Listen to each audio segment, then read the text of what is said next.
Assalamualaikum semuanya. Perkenalkan, nama saya Fauzani Dwi Rasmawati bersama dengan rekan saya Fitri Febriani dari kelompok 6 ingin mempresentasikan materi tentang manajemen sumber daya manusia dari mata kuliah pengantar manajemen dengan dosen pengampu Ibu Syarifah Ida Farida. Manajemen sumber daya manusia. Apa sih manajemen sumber daya manusia itu? Manajemen sumber daya manusia atau yang disingkat MSDM merupakan cara mengelola pada proses pemberdayaan sumber daya manusia dan pemanfaatan sumber-sumber daya lainnya secara tepat dan hemat dalam tujuan yang diinginkan. Banyak istilah yang digunakan untuk menyebutkan manajemen sumber daya manusia seperti manajemen kepegawaian dan manajemen personalia. Perbedaan MSDM dengan manajemen personalia. Dalam istilah manajemen personalia terkandung pengertian bahwa karyawan atau personalia hanya dianggap sebagai salah satu faktor produksi saja, yang tenaganya harus digunakan secara produktif bagi pencapaian tujuan perusahaan. Sedangkan dalam istilah MSDM terkandung pengertian bahwa karyawan atau SDM yang ada dalam perusahaan merupakan aset atau kekayaan milik yang berharga perusahaan, sehingga harus dipelihara dan dipenuhi kebutuhannya dengan baik.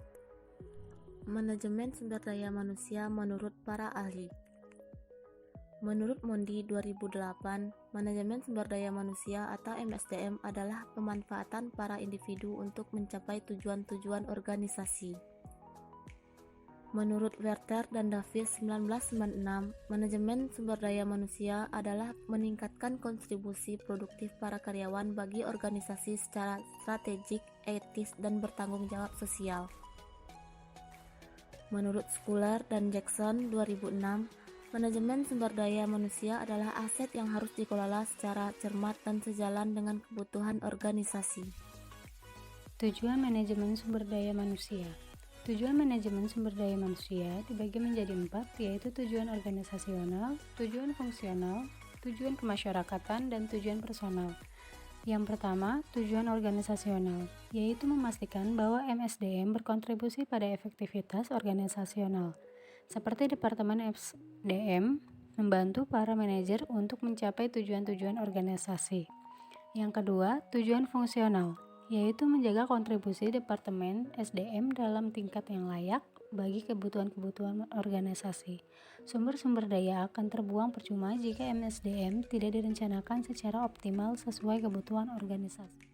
Yang ketiga, tujuan kemasyarakatan, yaitu bersikap etis dan bertanggung jawab sosial terhadap kebutuhan-kebutuhan dan tantangan-tantangan masyarakat sembari meminimalkan dampak negatif tuntunan-tuntunan tersebut bagi organisasi. Yang keempat, tujuan personal, yaitu membantu para karyawan mencapai tujuan-tujuan pribadi mereka sejauh tujuan-tujuan mendorong kontribusi individual bagi organisasi. Tujuan personal akan tercapai jika para karyawan dipelihara, dipertahankan, dan dimotivasi. Fungsi manajemen sumber daya manusia. Fungsi manajemen sumber daya manusia terbagi menjadi 2, yaitu fungsi manajerial dan fungsi operasional. Yang pertama, fungsi manajerial, yaitu fungsi yang menggerakkan atau mengatur dalam kegiatan organisasi.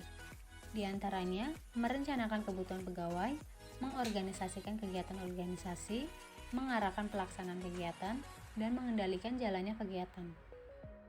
Yang kedua, fungsi operasional, yaitu fungsi pelaksanaan pekerjaan seperti melaksanakan pengadaan tenaga kerja atau SDM, melakukan pengembangan SDM terkait dengan kompetensi pegawai, melakukan peningkatan kompetensi, melaksanakan pengintegrasian kegiatan, melakukan pemeliharaan, dan melakukan pemutusan hubungan kerja atau PHK. Apa sih penyediaan staf itu?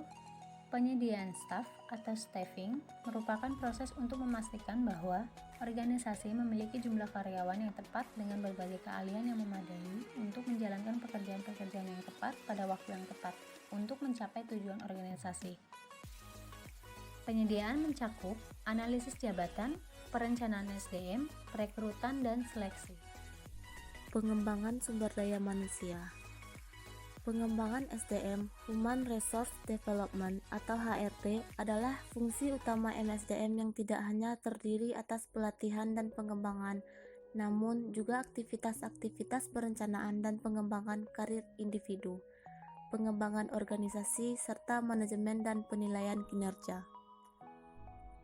Tantangan dalam manajemen sumber daya manusia. Tantangan-tantangan yang dihadapi manajemen sumber daya manusia adalah tantangan-tantangan eksternal, tantangan internal, dan tantangan global. Yang pertama, tantangan internal. Tantangan internal muncul karena adanya sumber daya manusia yang mengejar pertimbangan di antaranya finansial, penjualan, keuangan, servis, produksi, dan lain-lain. Tantangan manajemen SDM saat ini di antara lain, yang pertama, kekeliruan paradigma fungsi manajer SDM. Yang kedua, belum tersosialisasinya pemahaman tentang fungsi SDM. Yang ketiga, mahalnya investasi di bidang sistem informasi SDM atau Human Resource Information System. Tantangan manajemen SDM pada masa yang akan datang, yaitu yang pertama, mitra bisnis strategis. Yang kedua, ahli di bidang administrasi. Yang ketiga, pendukung dan pendorong kemajuan karyawan. Yang keempat, agen perubahan. Yang kelima, sasaran yang jelas. Yang keenam, jejaring SDM. Dan yang ketujuh, terbuka terhadap informasi baru. Tantangan SDM selanjutnya yaitu yang kedua, tantangan eksternal. Lingkungan eksternal yang sering dihadapi manajemen sumber daya manusia mencakup perubahan teknologi, pengaturan pemerintah, faktor sosial budaya, pasar tenaga kerja, faktor politik, faktor geografis, faktor demografi, kegiatan mitra, dan pesaing. Dan tantangan yang terakhir yaitu tantangan global. Globalisasi telah menyebabkan terjadinya perubahan yang begitu cepat di dalam bisnis, yang menuntut perusahaan untuk lebih beradaptasi, mempunyai ketahanan, melakukan perubahan arah dengan cepat, dan memusatkan perhatian kepada pelanggan. Faktor-faktor yang mempengaruhi strategi sumber daya manusia. Faktor yang mempengaruhi yaitu faktor eksternal atau faktor di luar perusahaan.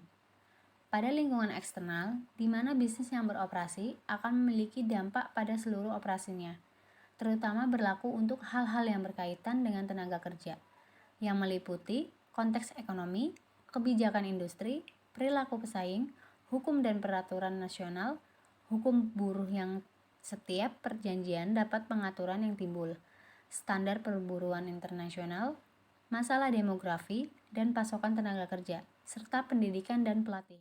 Sekian materi yang telah kami sampaikan, semoga bermanfaat, dan terima kasih.